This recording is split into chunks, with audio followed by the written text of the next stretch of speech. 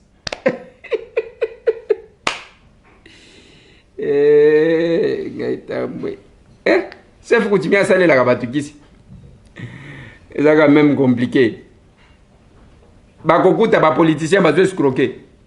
Ba homme d'affaires bazo escroquer. Ba chef kutumia bazo escroquer. On mboga modèle nini. Aïe aïe aïe. C'est compliqué. Dossier ya banque centrale na Katanga. En 2019 bande konanga bazwa ba sake ya mbongo était destiné à la destruction. Baya ya moko bakabola une dizaine. Bayokana te tokotumbango te. Bakoma ba riche mukolo wana, ils ont détourné. Mais na kati na bango bakanga ka moko. Où est la suite? Ba mususu bazana bako. Ndengo komona mutu na jeep wana yezo kufela ka jeep. Eza ya muibi. Toko zela avec ce qui s'est passé. Mais la démarche ya IGF ndeza compliquée. Ndenge babanina ba matata boy. Tango zomona batu baza agité. Te boyete ba juge wana. Les juges ont posé problème parce que seulement bao bazana bibembe na ba tiroir na bango bako banga que bako kanga bango un jour. C'est tout. Problème sous ces athées. Ce n'est pas question de violation de la Constitution. On va violer la Constitution. Ce qui est au na bango mais Kabila ça donc bino voyage ko copier ma à Kabila ainsi de suite. Non, ça s'appelle précédent papa. Ça s'appelle précédent. Bako banga justice. Yango go pass. Oyebi komema batu combien? Mbongo oyo ya secteur enseignement. Et komema batu combien? Et komema batu combien? Et ces gens-là, vous pensez que bakondim? Ils vont financer. Bakope sa batu baba ko défendre bango batali ça comment Félix ya za démon azasoki ndekoma kwa komelinga ndeko Eliezer nga na pesa ki voa na pesa ki voa nga nazo regretter na lobimo. Ozo regretter nini? Ozo regretter parce que o pesa ki nga voa nga pour que na ko soutenir FCC. Na kolanda FCC na ba retranchement na bango tout. Moi je connais. Ce n'est pas de l'orgueil nayebi. Nayebi. Et il y a face, il y a FCC apparent, wana nde bozomona ba Boshabe, bozomona ba Chalamwana, bozomona ba Mova, bozomona ba Nehemi. Et ça na face mususu qui n'est pas, qui est caché. Il faut battre yo, il faut balobela yo. Oh, prof nanga le pika lobaki nanga, la pika lobaki nanga que nani, wana eza côté aba initié. Il faut ba initier mutu talisa yo ke te wana mutu te. Te unazotala bimba to apoto ba komina ba vedette na ba komona mutu so abinyo. Ne ko Eliezer nazana posa ya soki na lobi tala bo vanda. Na lobi doser. Si on était permis ya koloba nyonso nabite. Bato balinga ba inabiso ke toza jaloux, ngana ozala jaloux ya nani? Na kozala jaloux ya nani? Parce que quand nous avons commencé ces histoires, combien?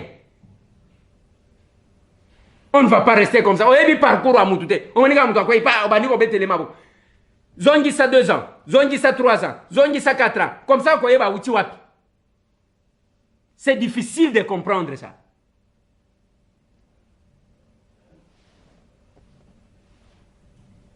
FCC, ce qui a continué là, tu as dit que tu as côté de Moutoubo. A quoi utiliser? Nalobi Nabino, on va faire ça. Nous n'avons que 2 blocs. Bloc FCC et allié, parents na ba non parents. Bloc mususu ya batu balingi ke FCC kende. Ya parents na ba non parents. Tangu tozo solo na chef de l'État, il nous a dit une chose. Alors bi batu nyonso na kati ya FCC. Batu nyonso bazama bete. Bao basimba makila te bazali. Bao basala ba crime te bazali. Bao bazana makila Congo. Même quand tu causes avec, tu sens que muto azana ni. Na pesa ki bino exemple. Bao bazo sambela. Biso bana na yo ba jeune kabiliste. Te botika mokonzi ya mboka na biso Félix Tshisekedi na maboko na yo. Oza na kati na ye. On appelé ye que akomi président pour la constitution. On appelé que Moutoza na droit ya gouverner constitution azate. On appelé ye Nzambe s'il te plaît que Congo oyo batu bakufi mingi. Que à travers ye batu bakufa lisusu te. Nzambe tano bozonga pour la décision aya na RTNC a annoncé la population Nzambe pardon botika yete.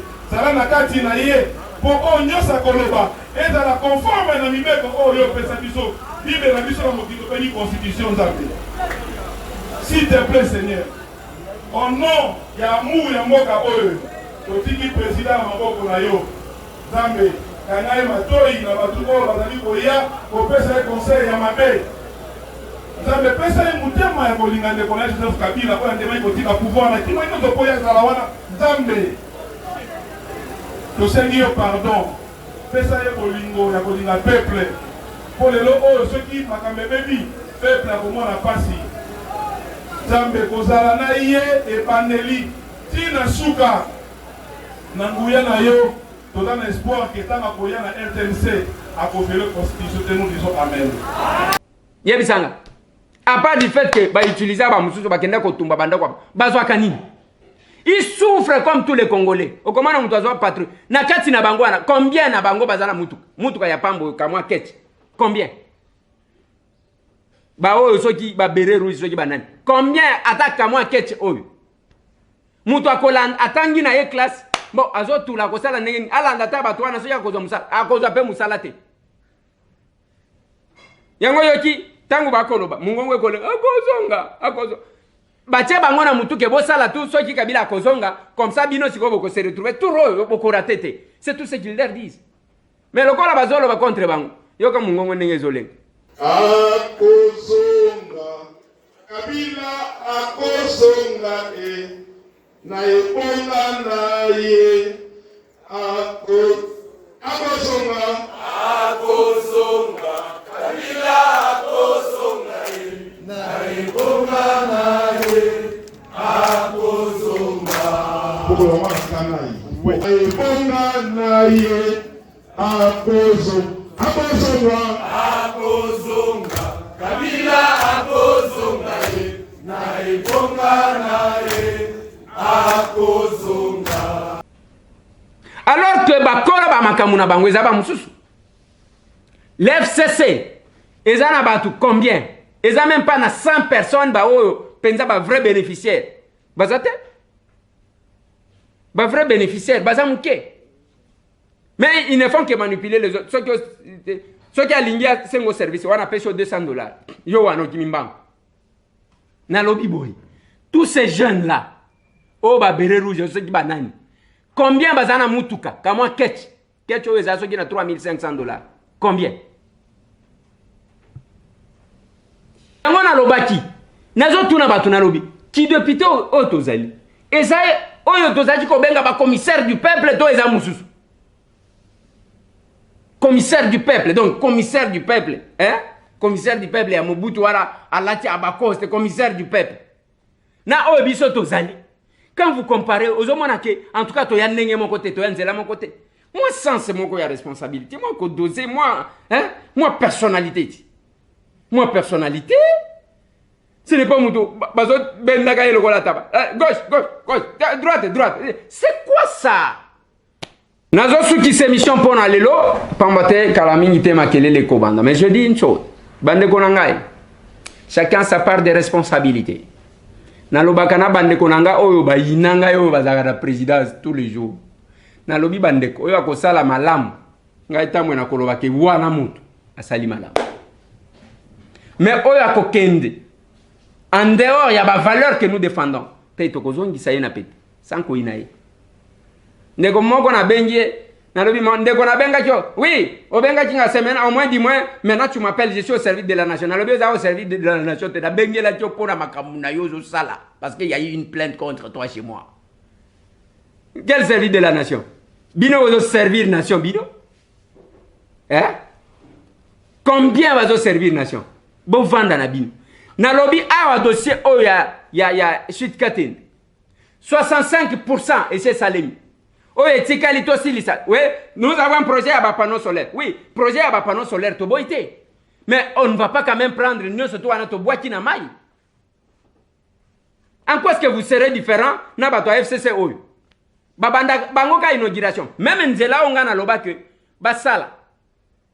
To sala autoroute e banana kimwenza e bimana njili brasserie. Nous avons vu Joseph Kabila kokene ko poser première pierre, non? Bango balobaki ke bimela na Sosimat. Tilelo. Bazaki ko suka kaka ndengwana. Basali projet mbongo allez ekei. Basali projet mbongo ekei ainsi de suite. C'est quand même bizarre et compliqué. Mais il y a une chose bande konanga parce que tozabatu mingi quand il y a quelque chose il faut to ebaka. Lobi na kozwa ba audio na bin. Oui, lobi lundi to kozwa ba audio na bin. Sur les questions d'actualité. Bamituna tubozana. Je laisse ouvert, je laisse open. Mais to respecter quand même 30 secondes na bisoan. Lobby ba audio, c'est ça le secret pour que audio na welek. Otindango entre 6h 7h. Donc 1h wanande ba audio o tozwaka parce que tozaka na ba message ebele. 6h à 7h otindi audio na yo. Otuni mutuna to ko répondre yo. Opesi information ya vrai. Sans kofinga. Opesi 30 secondes. Eza ya ko confondre na 3 minutes te. Parce que nazo mona lokola bato bazo comprendre te. 30 secondes eza katikati ya minute moko. Lobby lundi tokozwa ba audio. Mais loko na koloba na bino. Na nyonso toko sala chaque Congolais. Il faut azala la page. Oye banini toko sala. Tolongwa na biloko ya complaisance. Okotiko zala osho bunda. Yango na koloba na batu. Soki to sali nini? Il y a quelque chose qu'on m'a fait remarquer. Mutu moko atuninga lobi. Ndeko Eliezer, la kisanga yi place Muzito abengi Katumbi petit messier. Les vidéos au moins ngana zalaki nango, ngana luki na yango te.